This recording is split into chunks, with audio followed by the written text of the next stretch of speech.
अस्सलामुअलैकुम पाकिस्तान में तुसां दी मेज़बान शफक काज़मी तुसां दे अपने प्रोग्राम सरबंद देसाई नाल azadi.com.pk दे प्लेटफार्म तो हाजिर आ।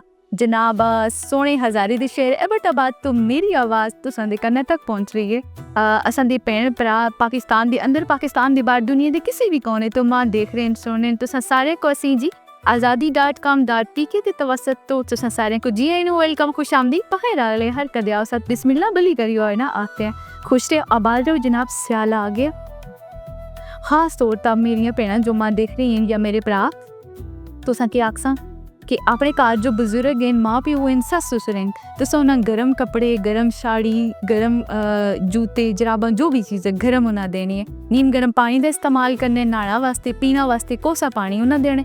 हाई ब्लड प्रेशर के मरीज़ हैं तो उन्हें वास्ते तुसां लून अपनी भैन आखसां खास तौर पर कि तुसां लून जेह्ड़े ओह् खाने बेबू कम इस्तेमाल करने और जनाब चिकनाई वाली चीज़ां ठंडियां चीज़ां तो परहेज़ करने। अपने बच्चों का बहुत ज़्यादा ख्याल रखना जेह्ड़े बच्चे छोटे हैं 6 महीने दिन साल दिन 8 साल दिन इन्हें तुसां अच्छे तरीके से पैक करने जराबा उन्हें गर्म लवानी है। हाई नेक तला ये नहीं कि मेरिया भैन आखसन के कोल मौजूद नहीं तुसी त्रे स्वेटर लाओ उत्ता तला लवाओ बच्चा गोदरी बनाओ। दरअसल जान है तो जहाँ है सेहत बहुत ज़रूरी है इसका ख्याल तुसां आप रख रहे हैं।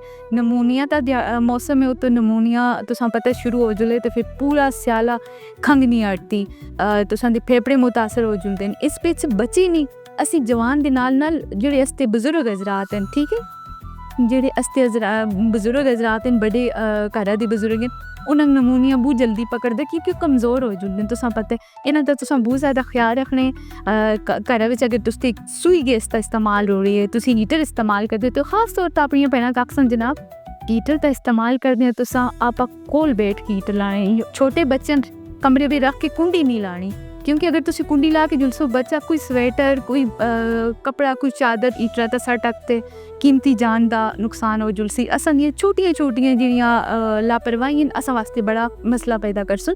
तुसां सुन गैस का हीटर आने ते तुसी उस कोल बैठे ते मैं ये भी गल करसां कि ये जो गैस है ना ये इसके अंदर इस किस्म का होंगे ना इस हीट विच बंदे को गलूदगी आ जुलदी है बैठे बैठे उठी टुन हो जुलते हैं और अल्लाह ना करे ऐसा नहीं पता गैस चली गई है और फिर वापस आती है तो फिर तुसां पता है बड़ी कीमती जाना हर साल एबटाबाद के अंदर पाकिस्तान के बल्कि कई शहर हैं ज़रूरी नहीं है कि एबटाबाद की गल कर सको।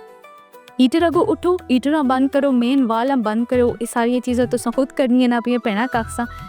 शामी दा 8 बजे तो तुसां अपने गेड़ा को कुंडी लानी है खिड़कियां दरवाजे सारे खुद बंद करने। बेशक नौकर चाकर तुसी रखो लेकिन घर दी असल नौकर असल मालिक तुसी आप हो। इन्हां सारिया चीज़ां ता नज़र आप रखनी है जी। छोटे बच्चों को अगर तुसी सब्जी कटते हो कोई सब्जी पका रहे हो छुरी चाकू ये सारे जी जो चीज़ें औजार हैं ये बच्चों को दूर रखना है। बच्चा सीखते है छोटा बच्चा वही चीज़ देख के वो फिर एक ही दो अप्लाई कर दें तो इन चीज़ा खुद रखने और इन्हों को दूर रखना बच्चे को।